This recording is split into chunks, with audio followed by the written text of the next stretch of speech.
Alors, je m'intéresse beaucoup actuellement au cas de Laurent Fabius, dont le père est un juif converti au catholicisme et qui a une carrière qui valide ma théorie sur le fait que les périodes équinoxiales sont favorables à l'ascension des leaders juifs. Alors, je le ferai davantage par écrit sur nos supports, mais je voudrais quand même le signaler, à savoir que en 1984, lorsqu'il est choisi par Mitterrand pour être un nouveau Premier ministre, on est en pleine période équinoxiale. Bon, ça c'est déjà une évidence. Et inversement, en 88, il va être impacté par l'affaire du sang contaminé, et là on est en période solsticiale.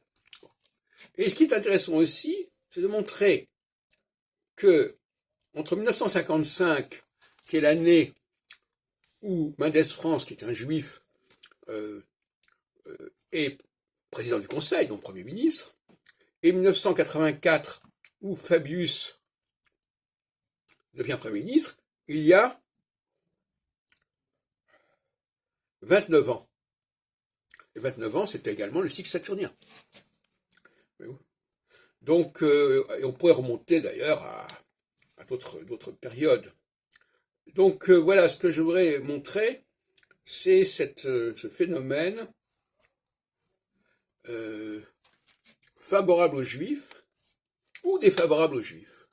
À mon avis, cette espèce de dialectique où à un moment donné, on attire les juifs, on recrute les juifs et on leur donne des fonctions importantes, et les périodes, au contraire, on les met de côté, c'est une clé fondamentale de l'histoire.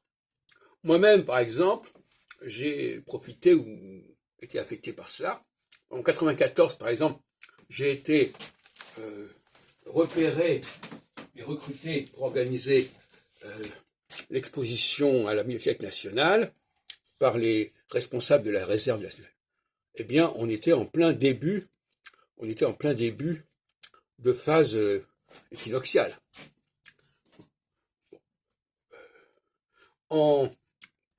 Et en même temps, à cette époque-là, je faisais le guide des astrologues qui avait été salué par tout le monde comme un événement majeur, auquel d'ailleurs beaucoup de gens ont participé, ont envoyé leurs notices, etc.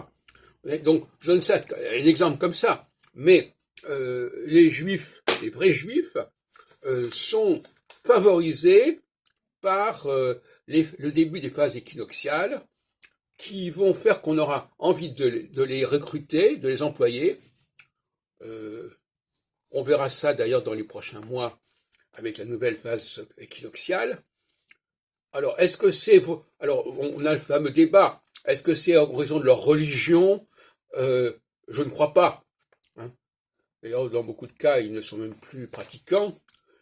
C'est un phénomène subconscient, tout comme d'ailleurs l'astrologie elle-même est un phénomène subconscient.